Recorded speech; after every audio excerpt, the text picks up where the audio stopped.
Iniimbestigahan na ng CHR o ng Commission on Human Rights ang di manoy pamamaril at pagpatay ng mga pulis Pasay sa pedicab driver na si Eric Sison kahit pa sumusuko na ito. Giit ng mga pulis, si Sison ang naunang nagpaputok ng baril at gumanti lang daw sila. Pero ayon sa saksing hawak ng CHR, imposible raw na manlaban si Sison dahil wala raw siyang hawak na baril. May report si Chino Gaston. Nagtungo ang mga investigador ng Commission on Human Rights sa lugar kung saan hinabol, binaril at nabatay ng pulis Pasay ang pedicab driver na si Eric Sison Martes ng madaling araw. May nakuha pa silang basyo ng bala at slug sa loob ng bahay kung saan nagtago si Eric. Dumating din ang mga tauhan ng National Police Commission bilang paghahanda sa maaring gawing inquiry laban sa nasangkot ng mga pulis.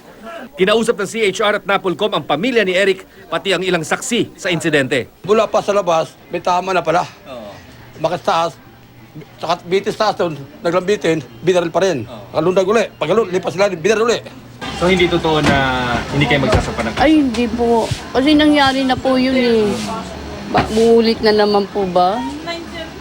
Kawawa naman yung taong namatay. Batay sa report ng Pasay PNP, 14 na bala ang tumama sa katawan ng sospek. May ibinigay ng mga larawan sa amin ng isang residente kung saan makikitang may tama ng bala si Eric sa binti, hita, leeg at sa muka. Sa sinumpaang salaysay ng mga pulis, unang nagbabutok ng baril si Eric kaya nila ito ginantihan at hinabol. Kinilala ang mga pulis na sina PO1 Melford Olorosissimo, John Erwin Isaac at Benigno Balajay. Ang video naman kung saan dinig ang pagsuko ni Eric, gagamitin daw ng pulis sa kanilang internal investigation. Ang sumisigaw po noon is yung pulis po natin. Nasusuko na. Tinitingnan natin yung anggulo na kung nagmalabis ba yung mga pulis natin. Sa mga litrato ng scene of the crime operatives, makikitang may hawak na baril si Eric habang nakahandusay sa loob ng bahay na kanyang pinagtaguan.